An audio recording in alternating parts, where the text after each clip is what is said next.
cooperation with police and federal law enforcement departments throughout the United States, the only national program that brings you authentic police case history, Gangbusters.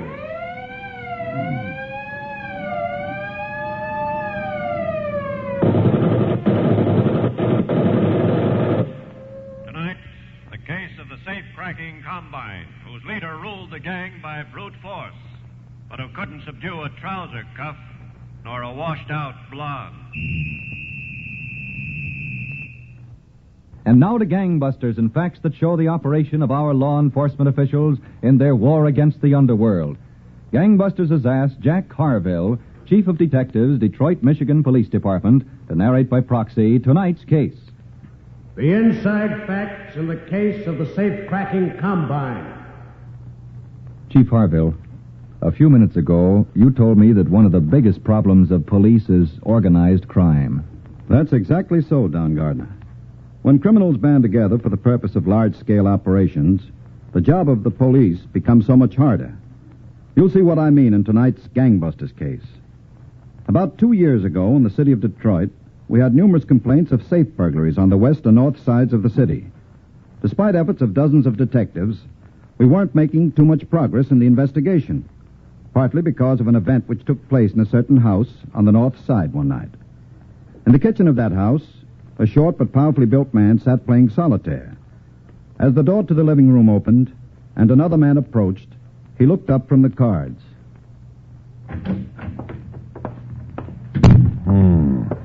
Well? Okay, Patch. He's here. They comfortable, Steve? How comfortable can he get?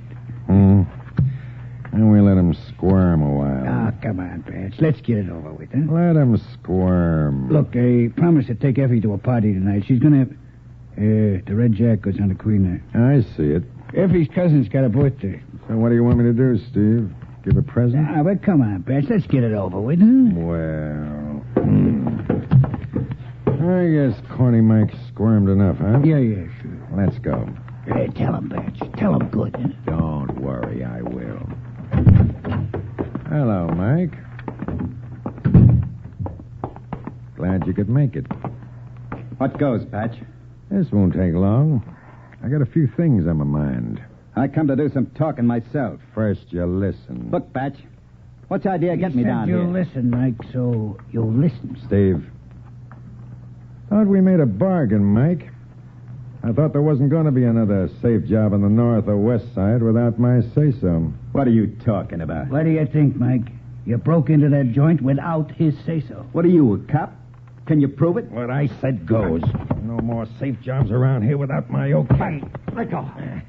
You want to set that right here, Mike? Batch, He asked, do you want to settle it right here? listen, Batch. Let go. Please. I'm listening. Okay, I did that job. Me and the Charlotte brothers. You can have your 20%. I'll pay it off right now, We're going to collect more than 20%. Steve. I'll pay it off. I'll pay it. Okay. But I'm warning all of you, Mike. This outfit operates the way I say. No safe jobs without my okay. If anybody thinks they can get away with tricks, I'll come down and beat their head to paste. Personal.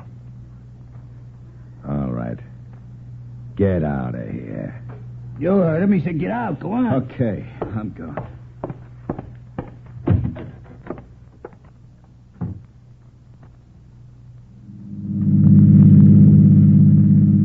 Dave, let's stop and get something to eat.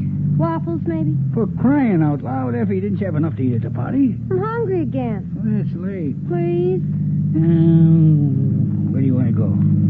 How about the top hat? It's not far. Okay. Dave, you were telling me about Batch. Now, look, Effie, I'm telling you again. I told you all I could tell you. Okay. Batch is getting to be a pretty big shot, huh? Yeah, I said it. As big as this town's ever seen. Nah, I don't know. I've seen bigger. Yeah, well, show me a guy's ever organized things the way he has. Nobody even cracks a safe without his say-so. You mean even Corny Mike said he'd go along with Batch? He'd let Batch be the boss? I don't believe it. Corny Mike ain't so tough. Not if you know how to handle him. There's going to be some dough in this deal, too. Yeah, for Batch. Yeah, I'll get my share. Maybe. If Batch can handle Corny Mike and the rest. Don't you worry about Batch. He's slick with them guys, and he's tough. They're scared to death of him. He'll get his, don't you worry. Must be some operator, all right. Yeah, you take... Look, Evie. Forget I told you anything about what was going on. Oh, don't worry about me, Steve. I wouldn't say a word, not to nobody. That's a smart kid. Don't you worry, baby. You'll get taken care of. Anything you want. Just ask. Just ask and you'll get. Thanks, Steve. I knew I could depend on you. And that.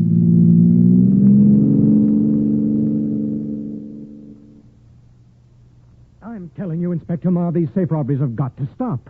23 safe robberies in 6 weeks. It's ridiculous. I can assure you, Mr. Edwards, we're doing everything we possibly can. Apparently, it's not enough, Inspector. And as a representative of the Northside Merchants Association, I feel... Mr. Edwards, would you be surprised if I told you we think we know the men responsible for those burglaries? You do? I said we think we do. There are 10 or 12 men involved. We're sure of that. We've had some of them down here for questioning on occasion. But those men should be in the penitentiary. Mr. Edwards, I could be dead sure they're the ones, but my being sure is not enough. In order to convict a man of burglary, we either have to catch him in the act, or find some of the stolen property in his possession, or have a confession.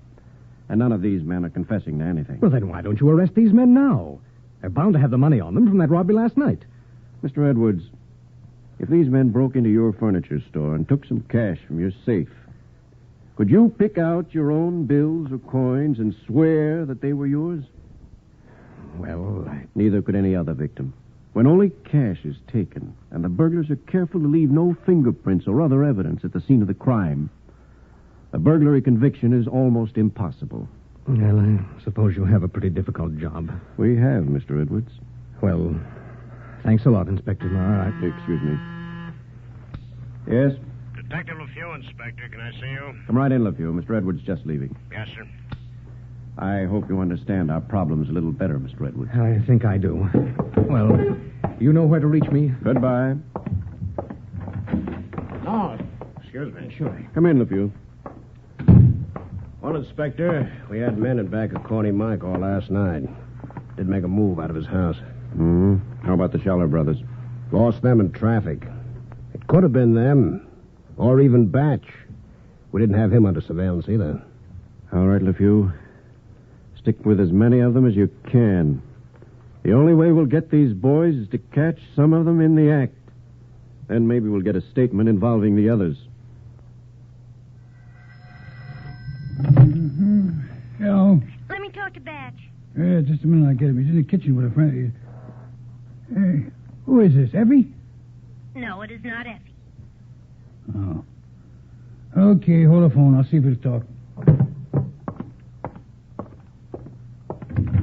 That's the way it's going to be, Mike. And if you don't like... What? Telephone. What do they want? It's for you. Personal. I'll be right back, Mike. Take your time. Steve, stay here with Mike. It's a dame, Batch. So it's a dame. I'll be right back.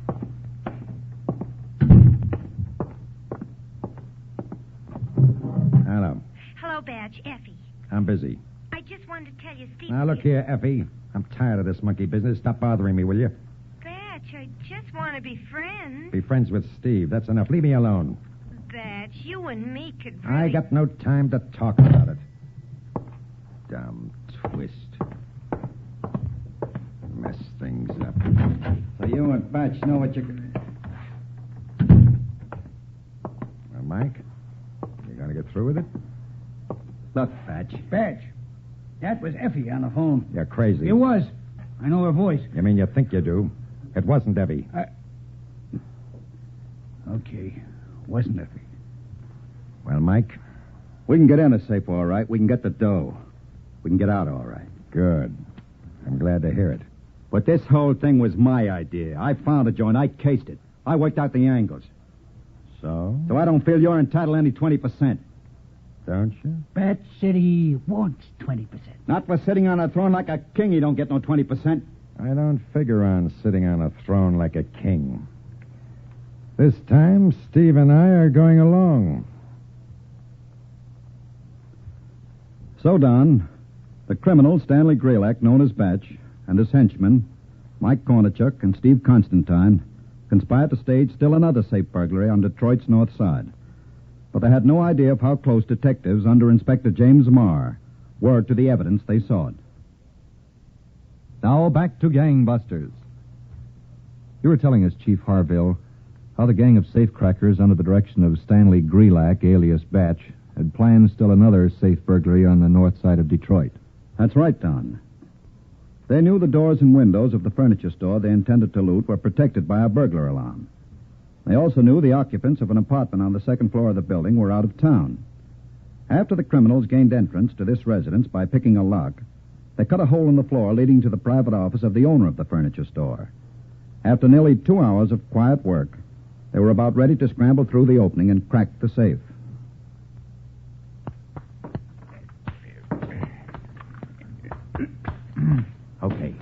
Okay. That's got it. Yeah, right. Plaster. Mike, Yeah? get the ladder. Hey, fellas. Ladder. Watch it. Watch it there. Okay, put it through. Easy now, easy. Yeah. Okay, that's got it. Go on, Steve. You first. Right. If that safe is as tough as cutting a hole, this is going to be an all-night job. Plaster. Oh, Go on, get down there. Okay. I'm getting. Hey, nice office. Awful pretty. Hey, how'd you like a fountain pen, boss? Hey, those lay there. Okay. Get picked up with one of them on you, we're all in trouble. I get it. Mike, Yeah? bring the stuff. Right. Bring the stuff, fellas. Okay. Take a look around the main office. Yeah. Watch yourself. Hey, this door's locked. Let me see that thing. Yeah, the snap lock. Hmm? Oh, yeah. Open it up. Yeah, sure.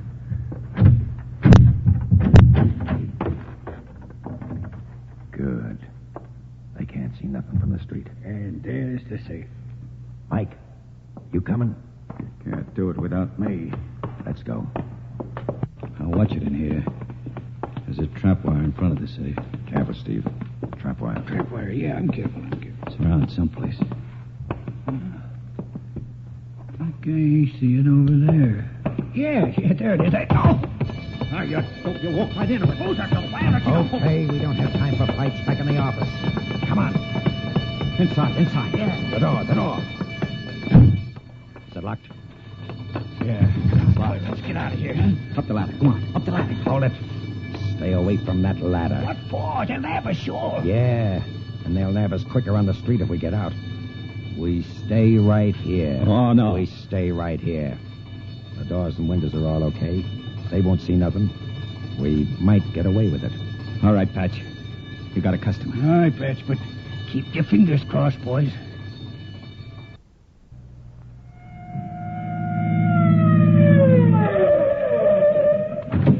Look, you. Hello, Inspector Marr. In the neighborhood and heard the call. Doesn't look like there's much to it, Inspector. Yeah? 2 squad cars are here within a minute after the call came over. They looked around. None of the doors or windows were touched. It's probably short in the system. Get a look inside. We're going to. The owner's opening up now. Just got here. Good. Oh, by the way, this is the furniture store your friend Mr. Edwards owns. Oh, so it is. Hello there, Mr. Edwards. Oh, hello, Inspector. Is there a chance somebody might be inside? There's a chance. I'll open up. There are patrolmen all around the building, LePew? It's covered. I hope it's a false alarm. There's a step there. Watch it in the dark. Yeah, I see it. Now, where's the safe? That's what they'd be after. Back there in the office. The nightlight's on back there. Oh, yes. We always have a nightlight. Insurance company rules, you know. Nothing looks disturbed. The safe hasn't... Uh-oh. The trap wire is down. Yeah. Might have fallen down. Doesn't take much, you know. What's in here, Mr. Edwards? Oh, this is my private office. I keep it locked. So I see. Would you mind opening up? I'd like to look around. Yes, of course. I think I have a key. Yes. Here it is. Inspector Marr. Yes? I think I found your burglar. Come here. What'd you find, LePew? Could this be your guilty party? She certainly could. You mean the cat could set off the trap wire? Easily. All it takes is the slightest touch. Contact's made, and that's it. Wonder the cat hasn't given you this kind of trouble before, Mr. Edwards. Well, we only just got the cat yesterday. I'm beginning to have trouble with mice, you know. You'll take my advice, Mr. Edwards. Either get a new system for catching mice or a new system for protecting your safe. Otherwise, you'll be down here 2 or 3 times a week answering that burglar alarm. I suppose we'll try mousetraps. Run along, kitten. You've caused enough trouble for one night. Come on, Hugh. Let's go. Right. Good night, Mr. Edwards. Just a second. I'm coming, too.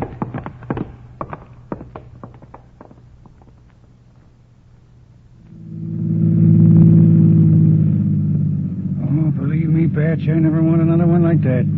Boy, that was as close as I ever wanted. We got away, didn't we?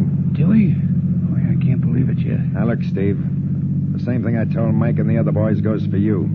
As soon as you get home, take those clothes and wash them out good. But, Batch, these pants are wool. They shrink up to my knees. Then get rid of them altogether. Burn them. What are you worried about? I'm worried about one of us getting picked up. Cutting through all that plaster was more of a mess than I counted on. So I brush off the pants. You'll wash them or burn them like I said. Cops decide to pick you up, that plaster will put you inside the furniture store for sure. Okay, whatever you say. Look, how about stopping for a drink, huh? I could use one right now. I got no time. What's one drink? I said I got no time. Gotta meet somebody and I'm late. Oh, yeah? Who?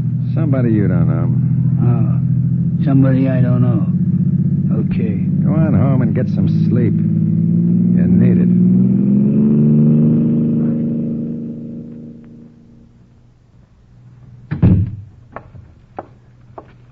Steve. Where you been, Effie? All night. Didn't expect you'd be up yet. Who went to sleep? Where you been, huh? I tried calling every place, so I come to wait for you. Why? Why do you think? I want to talk to you, that's why. Well, I knew you'd be busy on the job practically all night. I stayed at my cousin's. Heh. What does that mean, heh? Heh. Okay. Batch tell you what happened on the job? Batch, I didn't see Batch. No, you saw your cousin. Now, Effie, I swear, if I ever catch you with another guy, I'm going to kick your pussy. You'll never catch me. Were you with Batch or was you? I wasn't. Tell me the truth, were you? Steve, don't. Were you? Don't. Were you? No, I... Good thing you weren't. I was at my cousin's. You can call her. Don't worry, I will, too. Haven't even seen Batch. You talked to him on the phone, didn't you? Me? Yeah, you. The other night when I answered, didn't you? No, that wasn't me, I swear. Tells me to get the plaster out of my clothes, and then he runs around with you. Who's that? I don't know. Yeah? Well, I know. Steve. Now, look here, Batch. Hello, Steve. Going someplace? Yeah, policeman. I guess I am. You bet you are. For a ride downtown. Okay, back inside. All right, okay. Just take it easy.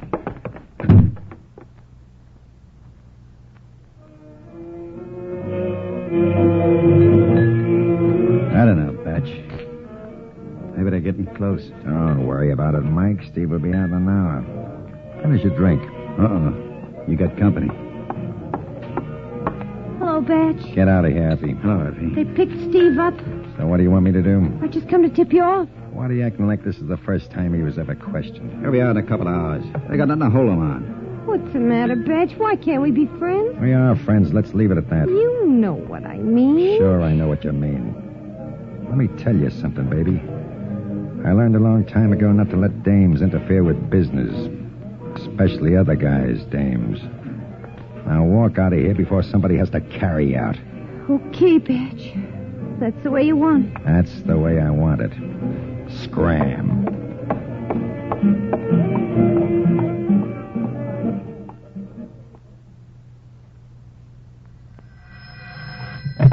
Detective Bureau, a few talking. Inspector Marr. Yes, sir? I want you to bring Steve Constantine to my office right away for questioning. Oh? Did you get a report back? You bet we did, and I think it's just the thing that's going to break this case wide open. Now, back to Gangbusters. Where'd you say you got these pants, Steve? I borrowed them from a guy named Graham. I told you, Johnny Graham. Before you said it was Joe Graham. Joe Graham, Johnny Graham. What's the difference? How come they fit you so well? We're the same size, Joe and me. Where's Joe Graham live? In Jackson. He's from Jackson. Where in Jackson? In Jackson. How should I know? When did you borrow them? Yesterday. Just yesterday. Joe come over and he wanted me to do some work in the garage, so he had an extra pair of pants, and I put them on. We done the work. In the garage? Yeah, in the garage. We clean out some stuff and put sawdust down where the oil leaks, and, well, you know, all that kind of thing. So So I says to Joe, Joe, this is some job, and he says he never expected it. Well, after we finished in the garage, we sat down for lunch, and then... Yesterday, huh? Sure, yesterday. Right after you borrowed the pants. Well, not right after, maybe an hour. That's funny. What's funny? Your cleaner said those are your pants. He had them cleaned there 3 times. He showed me the marks. Okay, so they're my pants. And you wore them breaking into that furniture store last night. I did not. You didn't wear the pants? I didn't break into no furniture store. You ever see one of these, Chief? I don't want to look at nothing. I want out of here. It's a laboratory report. Particles of plaster were taken from the cuffs of those pants. They were identical with the plaster that came down when you cut a hole in the ceiling of that furniture store. Oh, you kidding. Plaster's plaster. Oh, come on, Steve. You know this report definitely put you inside that furniture store. This is evidence, the best. Could send you away for 10 years. Look, Steve, you might as well tell us all about it. I wasn't near no furniture store. Yes, Steve, you're on your way. Maybe you can do yourself some good by opening up. I ain't opening up for nobody. You can give me 30 years, and I ain't opening up. Who was with you? Batch? Corny Mike? Couple of guys I never seen before. Strangers. Met 'em walking down the street. As a matter of fact, it was this Joe Graham. That's who it was. It's Joe Graham. It was Batch, wasn't it? Let me alone, will you? Steve. What? Ever hear of a girl named Effie? No. No. Well, that's funny. She and your friend Batch have been spending a lot of time together. Is that so? They were in a bar together a little while ago having a great time. What bar? You're lying. Oh, why should I lie, Steve? It doesn't mean a thing to me. That's just what the detective we've got on Batch reported. Effie's your girl, isn't she, Steve? Okay, so she's my girl. You're going away to the penitentiary and going to leave her all to Batch. Maybe they know you're hooked. Maybe that's what they're celebrating. Let me out of here, will you? Open up, Steve. You can take Batch along with you. Come on, let's have it. 32-timers, the both of them. He was with you, wasn't he, Steve? Yeah, he was with me. Well, what are you waiting for? Get your stenographer in here. Get him in here. I'll tell you enough to clear 50 safe crackers. Get the guy in here. Get him. Batch. You want to know about Batch? Yeah, Steve. About all of them. And start from the beginning.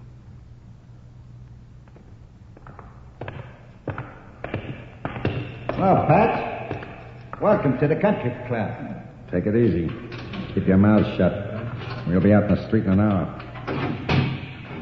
Okay, Batch, this is your cell. Much obliged. Hi, Mike. Come in, Patch. We need another hand for the stud game. Copper, don't lose that key. You'll be needing it in a few minutes. We got Rich working. Now, don't kid yourself, Batch. This time you're hooked. Steve opened up. You're lying, Copper. Am I? You'll see what he has to say as soon as we get you upstairs. Well, make yourself comfortable.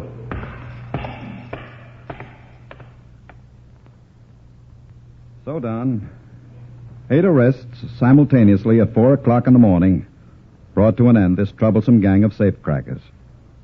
They're all now serving long terms in the Michigan State Penitentiary. Well, thank you, Chief of Detectives Jack Harville, Detroit Police Department, for the inside facts in this case history. And congratulations to members of the Detroit Detective Bureau who successfully concluded this difficult investigation.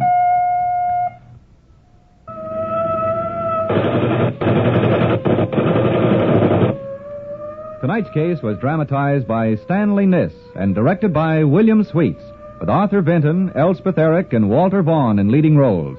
Don Gardner speaking. Gangbusters is a Phillips H. Lord production.